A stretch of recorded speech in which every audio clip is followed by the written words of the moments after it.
Chapter 305 to 308. As the battle between the two progressed, each of them realized the other party's horror.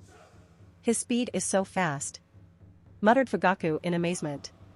The insight of Manjikyu Sharingan and 3 Tomo Sharingan is very different. Even the insight of a pair of Sharingan that has already evolved into Manjikyu Sharingan is also superior to ordinary 3 Tomo Sharingan. And therefore, Fugaku was highly surprised that even with his 3 Tomo Sharingan activated, he was having quite a bit of difficulty in capturing the figure of Hirako. This is obviously different from his expectations. And Hirako's line of thinking wasn't much different. Uchiha Fugaku can keep up with my speed, is his insight so strong? Muttered Hirako. Similar to Fugaku, Hirako was also highly surprised at this moment, as he did not expect Uchiha Fugaku to be so strong, and Hirako is also really glad that he has Sharingan, otherwise he would have fallen prey to Genjutsu several times already. Hirako did not expect this. According to him, Uchiha Fugaku didn't seem to be so extraordinary. Not in the time when he was still in the village. There was some reputation during the Third Great Shinobi War, but compared to the terror of Yellow Flash, Wicked Eye was not so much. Even the information that the Akatsuki has of the several Kage-level shinobi also did not state much about the Wicked Eye Fugaku. But with this fight, Hirako has found out just how much difficult it is to deal with Uchiha Fugaku. Fugaku's speed is extremely fast, top-class Shurikenjutsu mastery, extreme proficiency on fire chakra nature, Kenjutsu master, and most of all, Genjutsu specialist. Udatane Koharu observed the two, and then said with a frown, Hirako can match up to Uchiha Fugaku? This is surprising. In my impression he should not have such capabilities. Mito Kato Hamura added, and he also managed to transplant a pair of Sharingan. Just what kind of experiments was he doing, Hiruzen? Mito Kato and Udatane were surprised because under Naidame-sama's era of power Konoha also conducted a lot of human experiments, among which the most famous ones were transplantation of Shodame-sama's cells to cultivate a shinobi capable of using the legendary wood release, and transplantation of Sharingan. However, these experiments were unsuccessful and did not produce any satisfactory results. Although transplantation of Sharingan was much easier when compared to Hashirama cells, it was still very restraining upon a shinobi. In fact, only Hatake Kakashi, whose Sharingan was gifted to him by his teammate Uchiha Obito, is the only shinobi known to have Sharingan. And even Kakashi with his incredible talent is able to barely keep up with a single Sharingan. If someone was to transplant a pair of Sharingan, then it is very likely that that person will die of the amount of burden Sharingan puts on a non-Uchiha. For this very reason, even though many people covet the power of Sharingan, there are not many left alive who have acquired that power. So the fact that Hirako has acquired that power, not to mention without being restrained by it, is highly surprising. Perhaps his being able to acquire a pair of Sharingan indeed has something to do with the type of research and experiments he was doing. As far as I know, before he defected, Hirako was researching a Kenjutsu that would allow the user to plunder others' Kekkei Genkai. When Udatane and Mito Kato heard Sandame's words, both of them were extremely shocked. Judging from Hirako's current performance, it seems that the Kenjutsu he was researching and experimenting with was been successfully completed. And this is not a good thing for the shinobi world. It means that a bloody storm is about to come if the information about the existence of this technique is released. This means that while he pretended to be Uchiha Shisui, he used Swift Release and Dark Release. Sandame paused here, then continued, and then there is Sharingan. I am afraid that he has already plundered 3 or more Kekkei Genkai. At this time, the situation on the battlefield has changed. Hirako insisted on defeating Uchiha Fugaku, so printing his hand signs, he shouted, Storm Release Secret Technique, Demon Dragon Storm. Instantly, a massive thunder cloud capable of absorbing chakra to grow in size, strength, and ferocity covered the sky above the battlefield. And as per Hirako's command, which he gave using different hand signs, to summon multiple red pillars of chakra and lightning raining. Fugaku immediately realized the danger and retreated far away from Hirako. By now Fugaku has concluded that defeating Hirako without using his Manjikyu Sharingan would be almost impossible, but at the same time, Fugaku also feels that Hirako lacks in the experience department. Whether it is his attacking moves, or defensive moves, or the overall rhythm of battle, what he seriously lacks is proper coordination and flow, which allowed Fugaku to make some extra moves, but because of that damn Dark Release and Steel Release, he couldn't completely exploit it to kill Hirako at once. Genjutsu from simple Sharingan is not working on Hirako. Should I use my Manjikyu? Such a thought emerged, but he immediately shook his head. Entire senior staff of Konoha is present here. If I use my Manjikyu Sharingan, it won't go unnoticed by them, and now that the situation of Uchiha clan has started to improve, I don't want to take any risk that would again increase distrust between Uchiha clan and Hokage faction, especially now that Amatsukami and Akatsuki are waiting to destroy us at any moment. While Uchiha Fugaku considered many thoughts and possibilities on how to take down Hirako without the use of his Manjikyu Sharingan, Sandaime muttered, "It seems that Hirako has also plundered Storm Release and Steel Release." Realizing how much of a threat Hirako has become, Sandaime continued, "Hirako with 5 Kekii Genkai is difficult opponent even for Fugaku. Let's take action together and resolve him at once." Elder Mitokado and Elder Udatane nodded. At this time, Hirako, who was raining lightning all over the battlefield, laughed out loudly and spoke, "Why Hokage-sama, do you regret your decision now?" Sandaime, who has summoned his adamantine staff, Enma looked at Hirako and said in a deep voice, "Hirako, do not make mistakes, again and again, it is already too late for you to look back." "Mistakes? Again and again?" Hirako muttered in a daze, his face twisted in anger upon hearing Sandaime's words, and he roared, "Why does everything I do is wrong, huh? Is it because I am unwilling to be ordinary like most?" It seems that the thunderclouds in the sky were affected by Hirako's mood and became more violent.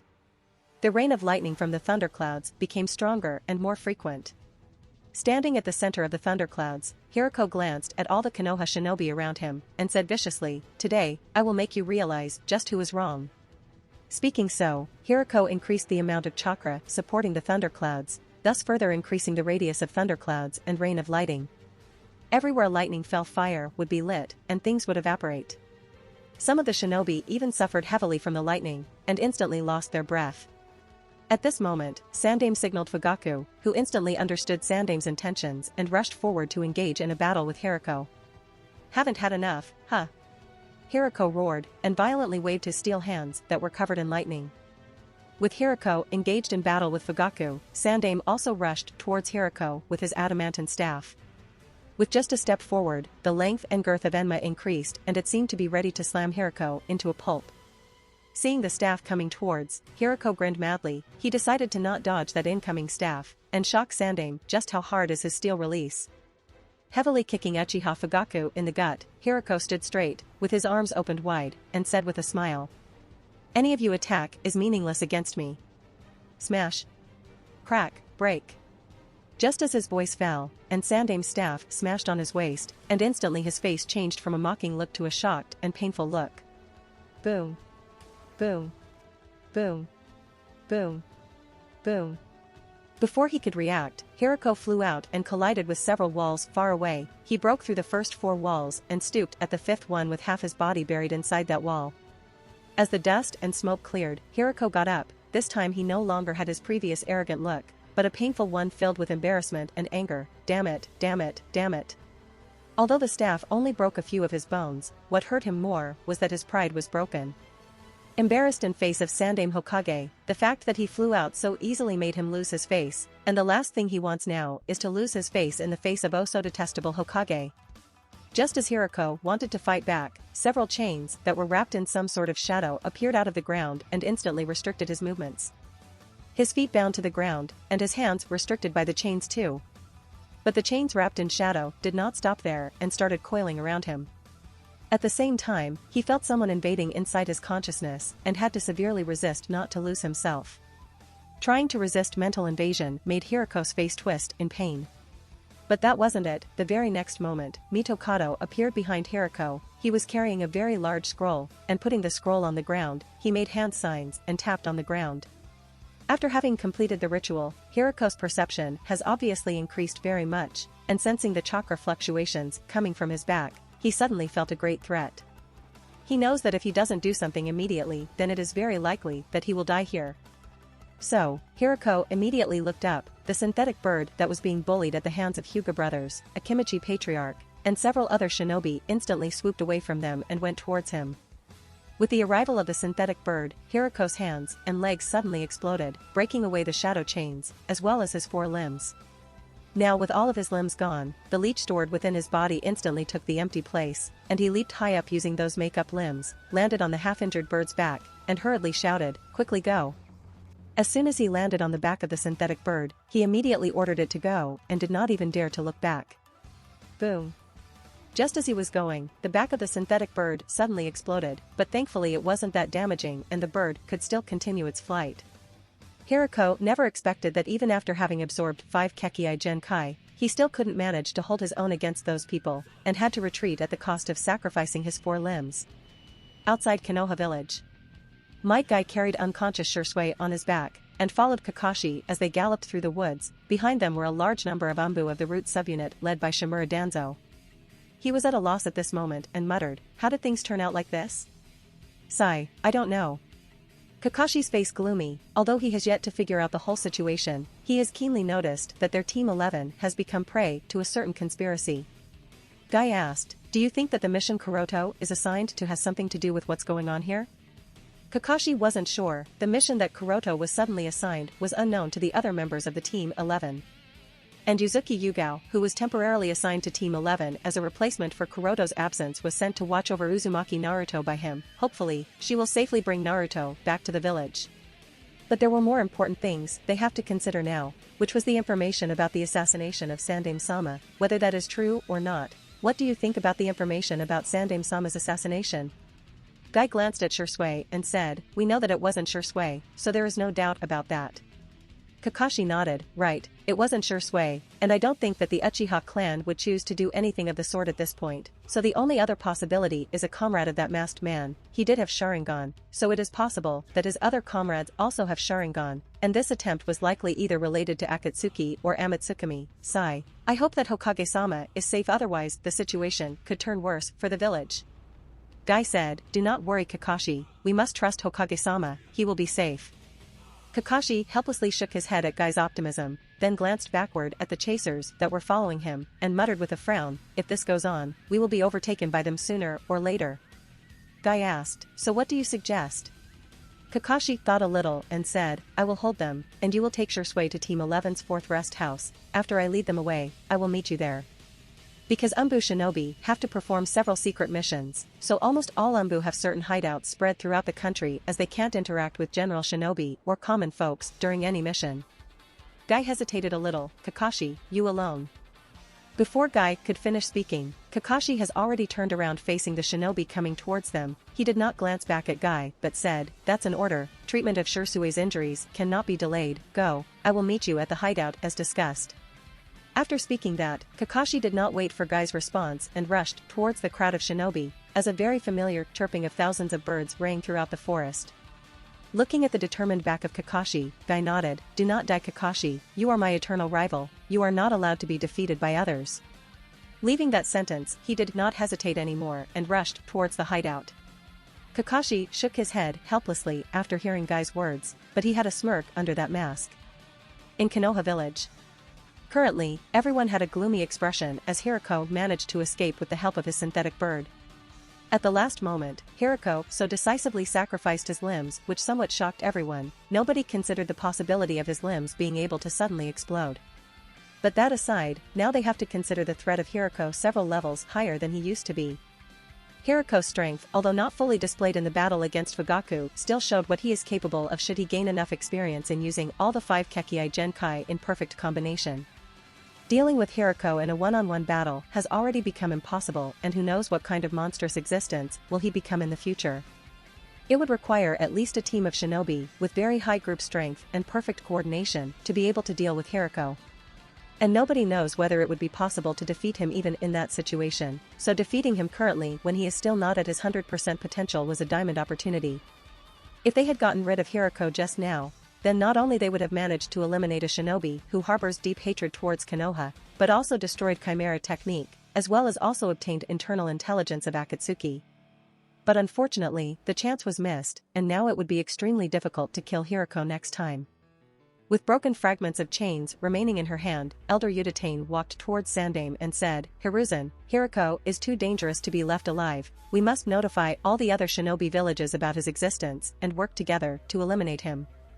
No village will allow a shinobi who can plunder others' Kekii Genkai to stay alive." Elder Mito Kato with the scroll in his hand also walked here. From the Kekkei Genkai he has used, we can now confirm that all the 4 shinobi other than Uchiha Hiragi in that period have become his prey, and we have also confirmed that the shinobi who attacked Raikage's entourage was a member of Akatsuki, not of Amatsukami. Akatsuki and Amatsukami have become Sandame's headaches. At this moment, 2 Umbu who went after Team 11 finally rushed back to the village and reported about Elder Shimura Danzo's brazen attack on Uchiha Shisui to Sandame. Hearing of the attack, Sandame Brown wrinkled and he glanced at Fugaku and the other Uchiha and breathed a sigh of relief after confirming that they were not paying attention here. Understanding the complete situation, Sandame ordered, "Call back Shimura Danzo under my order, also protect Team 11 from any accident until they safely arrive at the Konoha hospital. Check up on the situation of Jinchuriki, and ask Eagle to come to my office. Too much chaos has already happened in the village, I do not want to deal with any more trouble for the day." The Umbu shinobi nodded one after another and went on with the tasks. It did not take too long for Guy to arrive at the hideout as this was the nearest one to the village. The so-called hideout is just a cave transformed into a simple residence that carried all the essentials that an Umbu would ever need amidst his mission. Shisui's injuries were of 2 types. Firstly, some small burns were caused by those exploding tags before Shisui activated his Susanoo as a shield. But this injury was nothing serious. The other injury was caused by Shimura Danzo when he severely struck his crutch on Shisui's backbone. From the outside, this injury doesn't look much serious, but it seems that there was a needle hidden within the crutch that spread some kind of potent poison in Shisui's system, which is probably the cause of Shisui's unconscious state. After giving Shisui the antidote that was left to Team 11 by Kuroto, Guy could only wait for the antidote to take effect, so all he could do was nervously wait for the arrival of Kakashi. Fortunately, it did not take long for Kakashi to arrive, and as soon as he came Kakashi said, "Other Umbu reinforcements led by the captain of Hokage-sama's guards helped me get away from them."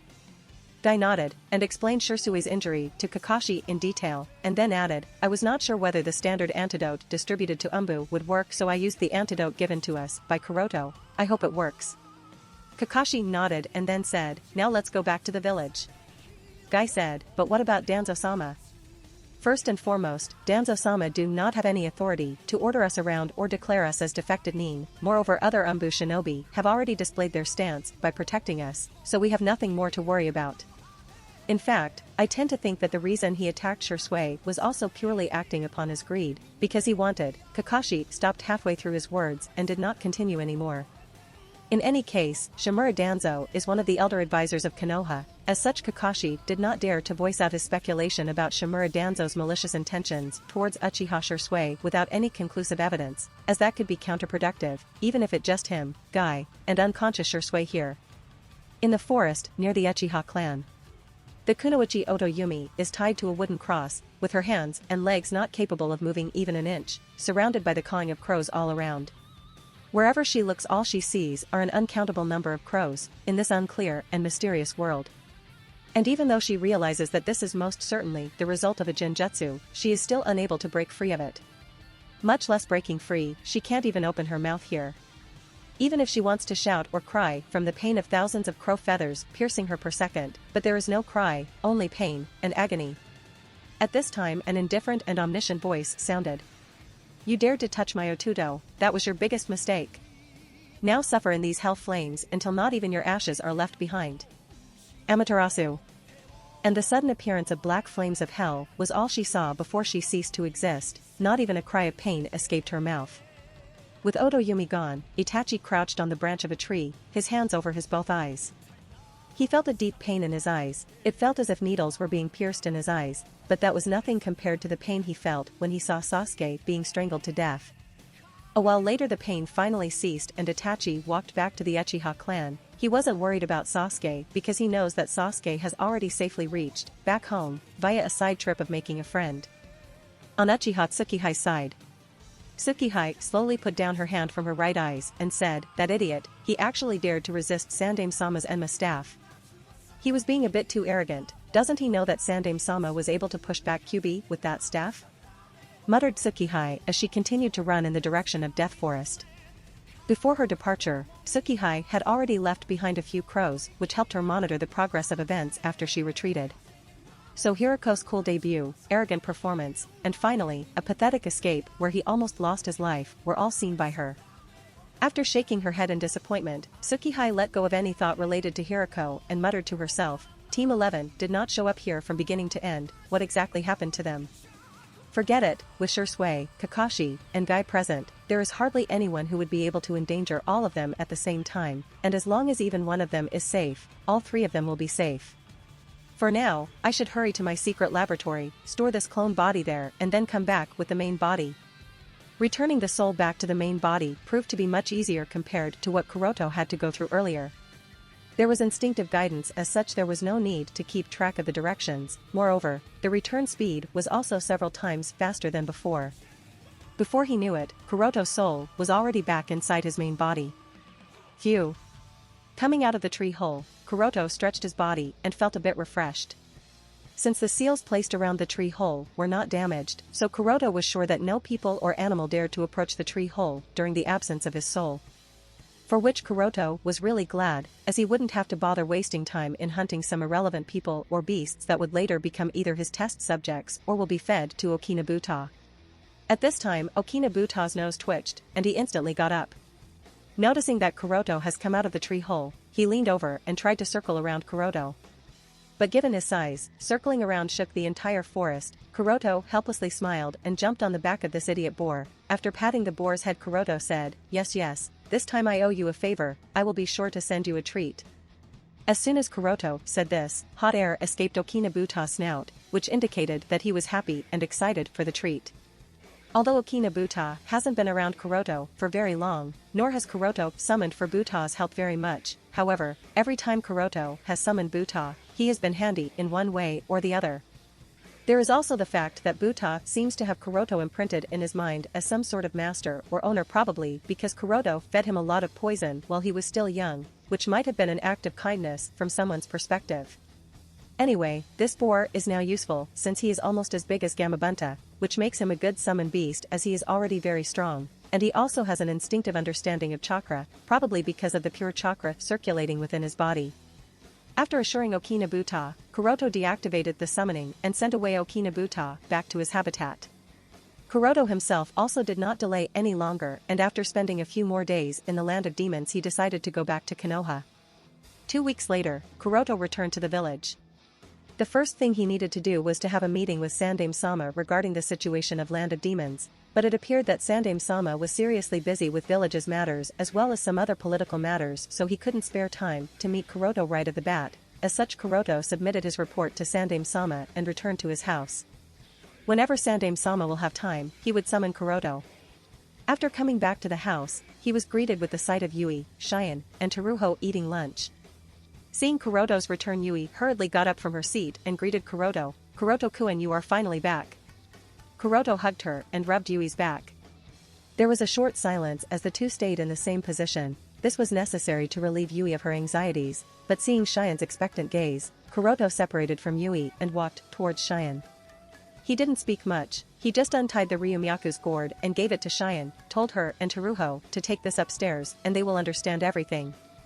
The remnant spirit body of Miko-sama was staying within that gourd, and it is difficult to predict just how long will she remain in the shinobi world, so Kuroto believes that instead of him explaining anything to Cheyenne, it would be best for her mother, that is Miko-sama, to do so herself.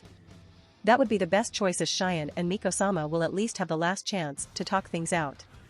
And Miko-sama can also express the words she was reluctant to at first. Although Cheyenne was a bit skeptical, out of trust in Kuroto she nodded and went to the room she was staying in for the past few weeks. After Cheyenne and Teruho went upstairs, Kuroto asked Yui to recite everything that happened in the village in his absence. Please explain everything to me very carefully. Yui nodded and quickly explained. There was suddenly an emergency flare lit up a few weeks ago, which alarmed everyone. Immediately after that, village entered an emergency state and Hokage-sama ordered villagers to go to the evacuation site. Then while Yui, Cheyenne, and Teruho were going to the evacuation site, there was this arrogant guy whose name was Shino. He came after Shino, although Yui resisted him and even almost killed him several times. However, he had some sort of regeneration technique that helped him always recover. Therefore, Yui wasn't sure what to do with him. Then this kunoichi by the name Uchiha Tsukihai arrived and gave her the opportunity to retreat along with Cheyenne and Teruho. As for what happened later, Yui didn't witness it, but she did hear that Uchiha Tsukihai sacrificed herself to defeat that guy named Shino. Later everyone found out that he was a member of Akatsuki, and then more things happened. There was Hirako, who fought against the Uchiha Patriarch, and several other things also happened. Overall, the situation was chaotic, and too many things happened. Many shinobi also died, so the next day a funeral ceremony was conducted and their names were engraved in the memorial monument, especially Uchiha Tsukihai's, who sacrificed herself for the sake of the village. Kuroto wasn't much surprised after hearing everything, which made Yui frown. She had an instinctive feeling that even though Kuroto-kun wasn't in the village, he was somehow informed of what all happened. Unable to understand the possible cause, Yui decided to let it go, as it didn't really matter much. As long as Kuroto-kun is fine, then that's all that matters. However, Kuroto's thoughts were a bit different. Yui's understanding of the situation is limited. I will have to ask SiswiZz for a better understanding of all the events. At this time, Yui spoke. By the way, Kuroto-kun, that person Shino also asked about you. I don't think that he was aware of who I was, but he seemed to know you. Kuroto nodded and explained the events of the first mission he took along with Uchiha Itachi after surviving the cleaning operation. When she heard the details, Yui nodded in understanding as she was reminded of that mission where Kuroto-kun encountered Kumogakure's Nibi's Jinchuriki and was later praised by Jiraiya-sama.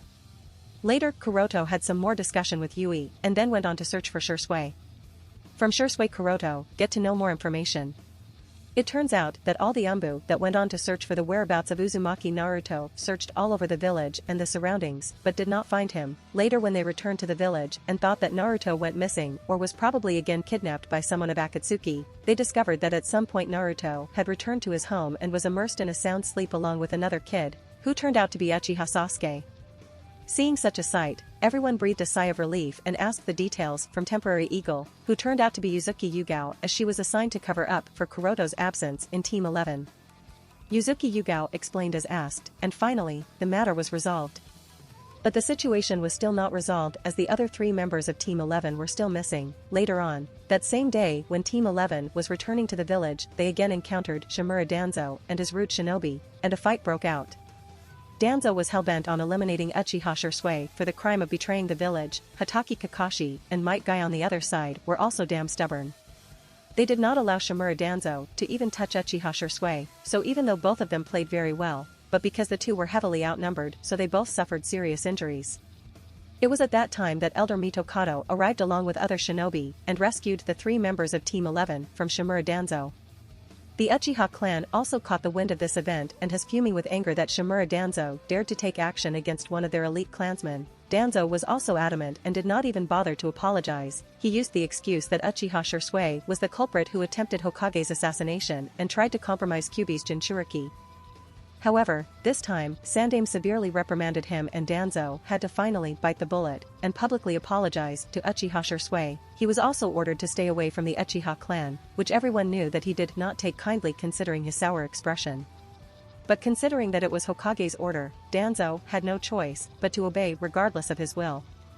At the same time, Uchiha clan was really grateful to the other members of Team 11 for protecting Uchiha SiswiZz, and Sandaime also praised Captain Kakashi's decision. Kuroto can't help but smile. He wasn't much worried about either of them because he knew that either way, they would be alright. Might Guy and Hatake Kakashi, when together, are a force to be reckoned with. After having an understanding of a general situation, Kuroto was busy considering some things. At this time SiswiZz said, Kuroto-san, as you expected, Danzo-sama is really after my Manjikyu Sharingan. I did not expect that he would choose to attack me even when the safety of Uzumaki Naruto was at stake. Kuroto nodded and said, fortunately Kakashi and Guy understood Danzo's thoughts and acted at the right time. SiswiZz nodded, fortunately, there was also the seal you placed on my eyes, and Captain Kakashi and Guy-san acted at the right time, otherwise, Danzo-sama might have succeeded. At the same time, at Uchiha Fugaku's house. Patriarch, you have to tell us, who exactly was Uchiha Tsukihai? Is there really some secret unit within the Konoha military police force as the rumors say? Yes, rumors are circulating that Uchiha Tsukihai was an elite member of the secret unit, and some even say that even Sandaime-sama is not aware of this unit. Is there really such a secret unit? Looking at the eager expression of his clansman, Fugaku sighed. After coming back, Fugaku has researched all the clan records and he has found nothing about Uchiha Tsukihai. Even the description of Uchiha Tsukihai that he obtained from Hyuga Yui's testimony does not match any kunoichi Uchiha clan ever cultivated, so Fugaku himself is confused as to who exactly was that kunoichi. And for some reason, Fugaku even feels that Kunoichi is not dead yet. He may be wrong, but it's also possible that he is right. This is Fugaku's instinctive feeling, but there are also some facts behind his reasoning. But regardless, Fugaku doesn't plan to waste the opportunity that the Uchiha clan has got because of her fight. Now everyone in the village knows that Uchiha Tsukihai fought and sacrificed herself for the safety of the village, just like Yondaime Hokage once did, so people will be more accepting and trusting of the Uchiha clan. Alright everyone, since you all want to know so much about her, then hear me. Uchiha Tsukihai was born on the battlefield, but she never got to see the faces of her parents as her father died on a mission while her mother died immediately after giving birth to her. She was personally raised by me, and my wife Mikoto was her teacher.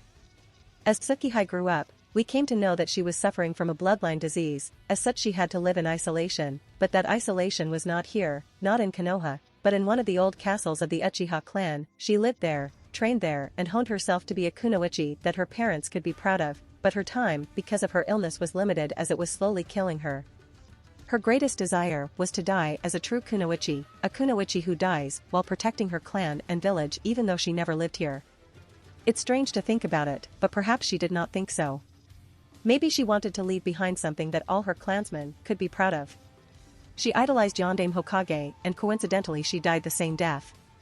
It was perhaps a coincidence that she was in the village recently. It might be because she caught wind of the incoming attack. I am not sure how, only she knows of this, but regardless, she died the death she wanted and we should be proud of her. She was a strong girl, a strong kunoichi, and a true Uchiha by heart. All Uchiha should strive to be as determined as her. By the time Fugaku finished, everyone was shocked by what they heard. Nobody expected that Uchiha Tsukihai's life was so difficult, and everyone felt pride that she was an Uchiha, a true Uchiha. Looking at everyone's proud, Fugaku can't help but sigh helplessly. This is so unlike him. Bullshitting never pleases him, but what can he do? If that's necessary for the clan, then he will do so, as that's what a patriarch's role is. After some more talks, Fugaku dismissed the now encouraged clansmen as he has to consider many things. With this open attack from Akatsuki, many things in the village will start to change, and he has to prepare himself and the Uchiha clan for it. Fugaku also has a feeling that the coming years would be even more troublesome now. The winds of the shinobi world have started to change, and Uchiha clan must ride those winds to survive. At this time, Fugaku saw Itachi walking down the corridor. Fugaku isn't sure why, but he feels that ever since the event of Sasuke being kidnapped by Otoyumi, who is another member of Akatsuki, Itachi's persona and temperament have changed drastically. For a while, Fugaku wanted to attribute this to Manjikyu Sharingan that Itachi might have awakened, but considering Itachi's young ago, Fugaku shook his head, as Itachi is too young to be able to awaken something like Manjikyu Sharingan. As such, Fugaku is a bit worried about Itachi. After all, Itachi is his successor, the heir of the Uchiha clan.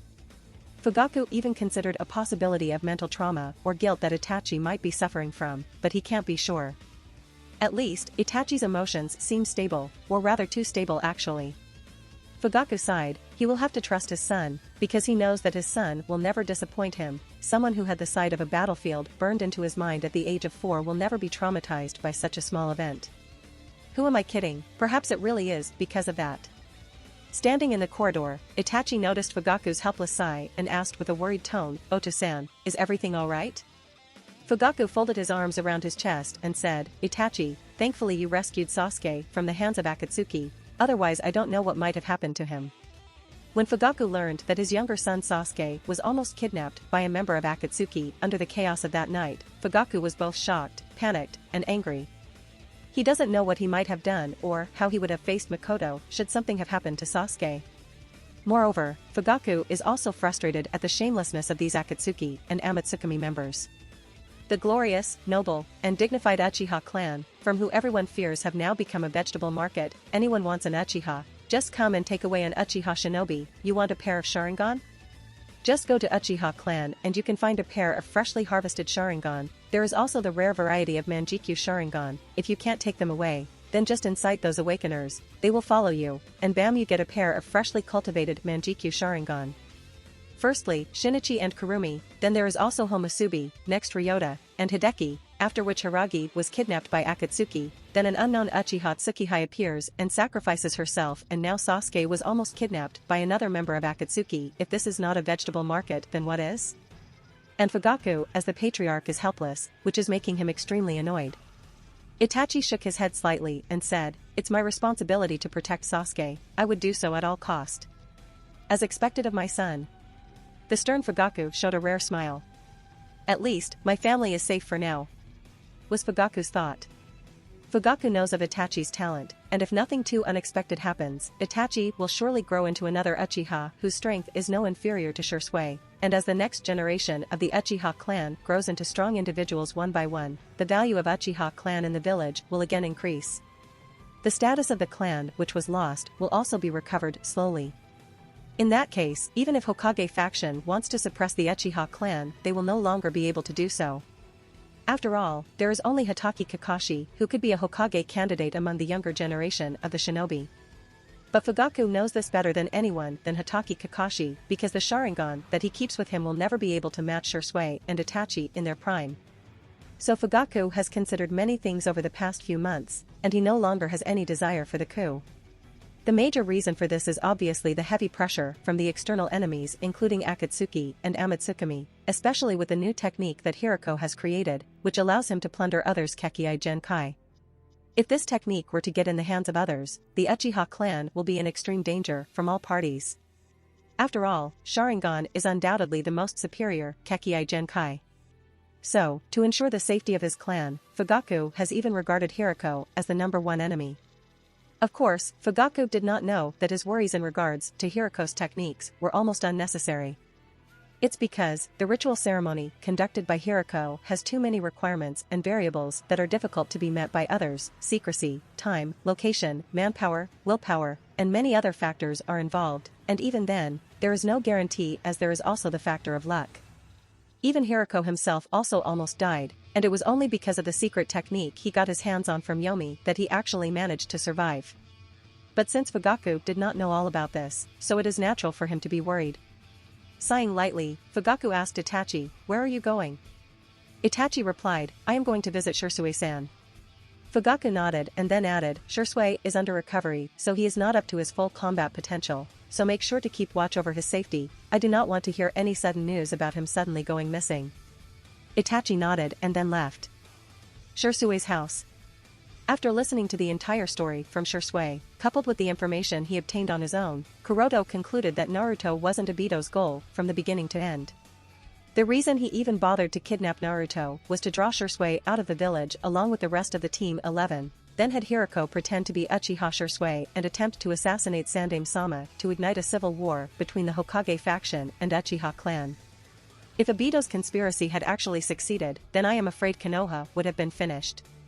In this chaos, Orochimaru's motive was very simple, which was to acquire a perfect body, which was Uchiha Tsukihai, but unfortunately, he failed, just like he will always do when it comes to Sharingan, so Kuroto didn't really have anything to say in this regard. But anyway, it was perhaps through Shino that Orochimaru got to know of Akatsuki's plan and decided to secretly reap some benefits by taking advantage of fire. Shino's thoughts were probably the same. He also wanted to secretly swallow Chien to increase his strength by taking advantage of the chaos that Konoha was in at that time, but he also failed because of yours truly. As for Shimura Danzo's motive behind attacking SiswiZz, there was no need to even guess that. Fortunately, things turned out well, and Sandaime figured out everything at the right time, otherwise Konoha would have been swallowed in civil strife. With everything clear, SiswiZz asked, "Kuroto-san, so, what should we do next?" Kuroto observed SiswiZz's physical state using his Byakugan, and after understanding, he said, "Rest for now, we will talk about our future plans after you are in your tip-top condition." SiswiZz quickly interjected, "Kuroto-san, my injury is nothing, Akatsuki is too dangerous to be left behind to their own devices." Kuroto flicked SiswiZz's forehead and said while shaking his head, "We can't be hasty when it comes to Akatsuki, their roots are much deeper than we think. For now, you should focus on your recovery, and we will discuss our future plans later." SiswiZz puffed his cheek in annoyance, then finally nodded, "Okay, fine." Kuroto nodded and after passing on one of the latest created poison antidotes, he left SiswiZz's house, only to encounter Itachi who seemed to be here to visit SiswiZz. Seeing Kuroto, Itachi hurriedly greeted, "Kuroto-san." Seeing Itachi, Kuroto smiled and nodded, "Ah, Itachi-kun, how are you?" Kuroto heard from SiswiZz that Uchiha Sasuke was abducted by Oto Yumi, who is officially a peripheral member of the Akatsuki organization and Shino's subordinate. It's just that none of the Uchiha shinobi or the villagers knows that the very same periphery member was the snake Sannin Orochimaru, therefore they don't particularly understand just how much danger Itachi was facing at that time. In fact, Itachi himself may not know this. In the original story also, Itachi easily dealt with Orochimaru twice, but that was at the time when Itachi had awakened Manjikyu Sharingan and was also a few years older than he is now. So, him being able to rescue Sasuke and defeat Orochimaru at his current age is highly surprising, even for Kuroto. Itachi looked around, then said lightly, "Kuroto-san, I have something to tell you." Kuroto nodded, and said, "All right, follow me." Not long after, Kuroto and Itachi came to the forest behind Uchiha clan grounds, and after Kuroto made sure that no one was around, he nodded towards Itachi for him to speak whatever he wants to. After a bit of silence, Itachi's eyes showed a determined and after taking a deep breath, he directly activated his Sharingan. And the next instant, Itachi's Sharingan changed from 3 Tomo Sharingan to 3 spiraling curves around the pupil. Looking at those eyes, Kuroto was stunned, even he was a bit dazed, but quickly recovering he muttered, "You? Itachi-kun, you awakened Manjikyu Sharingan?" Itachi deactivated his Manjikyu Sharingan and nodded, "Yes, the kunoichi I fought that night was very powerful, I almost died several times in her hands, and it seems that I awakened these eyes at that time." Itachi actually did not know, it was at the moment when Oto Yumi took away his Otudo, he had already awakened Manjikyu Sharingan. This is because Shino noticed the changed pattern in Itachi's eyes when Itachi went after Oto Yumi. But all that aside, Kuroto is really shocked to see those eyes, because Itachi awakened Manjikyu Sharingan almost a year earlier than he did in the original series. Thinking so, Kuroto asked Itachi, "Did you kill her?" Itachi nodded. "Is it even possible to kill Orochimaru?" Thought Kuroto, because he can't think of anyone being capable of killing Orochimaru. So, after groaning a little, he asked, "Are you really sure that she is dead?" Itachi hesitated a little, then explained, "I used the ocular power of my right eye, which is called Amaterasu, to burn her completely. Amaterasu is the highest level of fire release and is capable of burning everything to ashes, therefore, she must be dead." "So, Amaterasu, huh?" Kuroto pondered a little and finally concluded that Orochimaru wouldn't die from mere Amaterasu. After all, if simply Amaterasu was capable of killing Orochimaru then, in the original story, Itachi wouldn't have used Totsuka's sword to seal Orochimaru into a Genjutsu world. And Kuroto also thinks that aside from sealing, there is no other method to restrict Orochimaru. No matter what approach you use, he will come back. If you want to support me, check out my Patreon at https://www.patreon.com/Kaioshin. I tend to polls that decide important plot stuff in my Patreon. Many thanks to my awesome patrons: Nicholas Berenger, Ben Phillips, Yamatancho, Taco TSK, Jose Torres.